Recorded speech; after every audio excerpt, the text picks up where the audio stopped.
Did I trick him? Aber es ist immer mit diesen billigen Dreckstricks.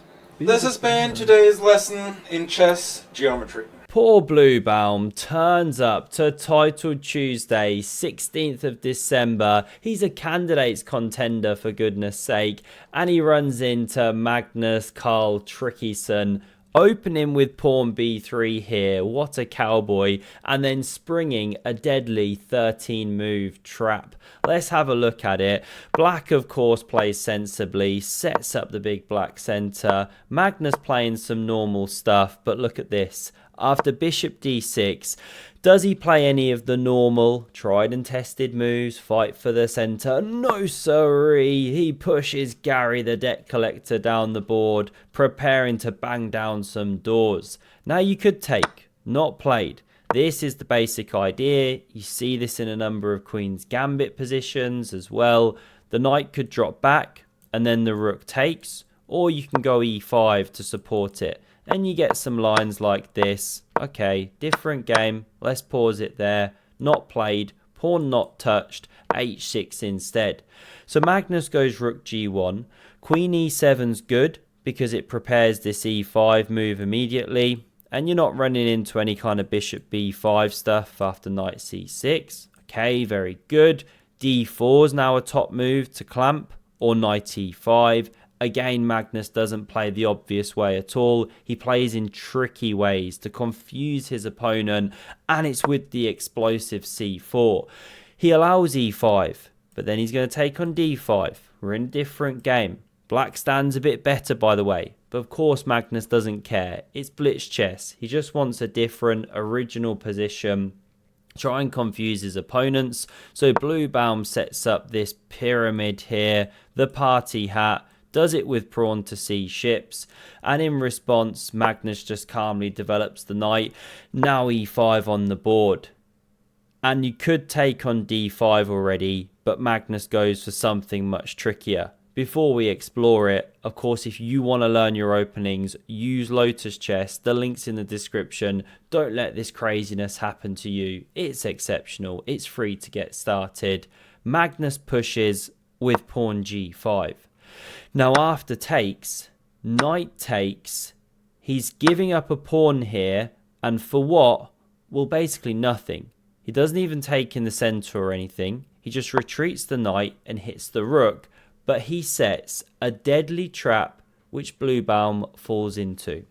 Black to play, what's the move? Rook's attacked, there's also pressure here, there's also pressure here. What should the black side do? Well, retreat the rook actually all the way back, not to defend the pawn. And then you can have a line that goes something like this. You win back a pawn. King f8 looks weird, but you get rid of the rook. This one's very active, and black actually stands a bit better because you've got a better center, slight lead in development. You know, Magnus has been messing around a lot over there. A little bit better for black. It's a game. But Bluebaum plays rook h7. Now it's such a natural move. You defend the pawn. But there's a tactical shot here, and Bluebaum falls for it. It starts with pawn takes. What's the best move here for black?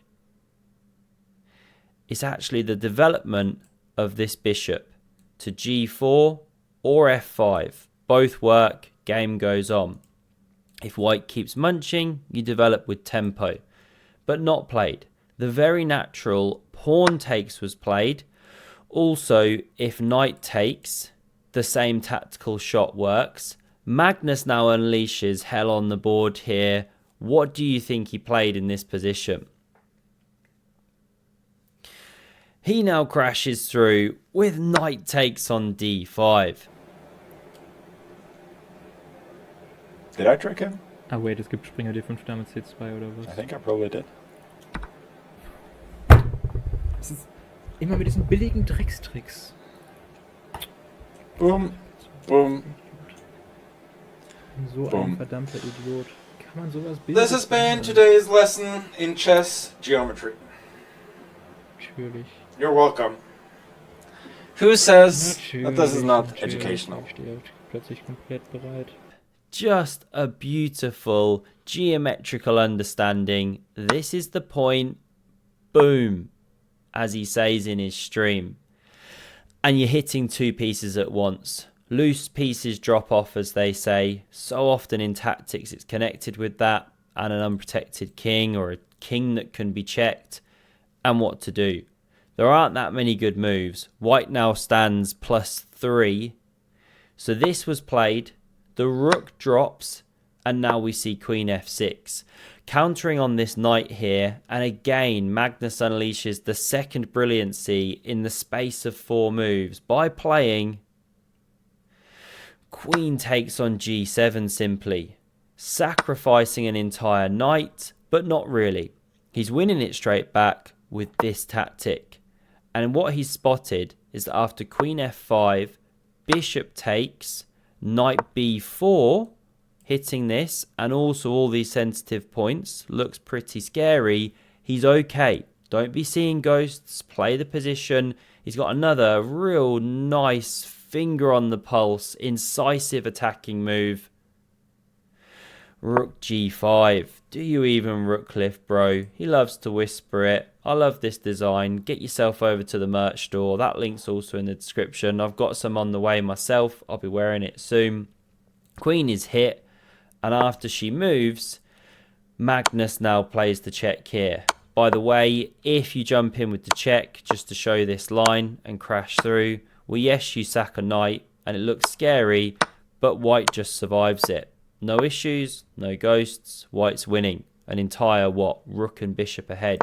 So Bluebaum didn't even go for any of it, just moves the queen, check, bishop blocking, rook takes check, and it forced resignation.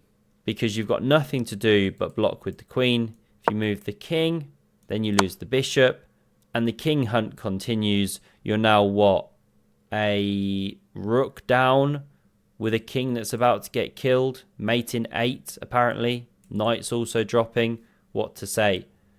21 move demolition job of a guy who just qualified for the candidates, could win the candidates and become world champion. Unlikely, but it's possible. Hope you enjoyed this little miniature. I'll do my best to get some videos in the coming days. It's going to be a busy period. Christmas coming up. Kids all over me, right? I've got 3 kids for those who don't know.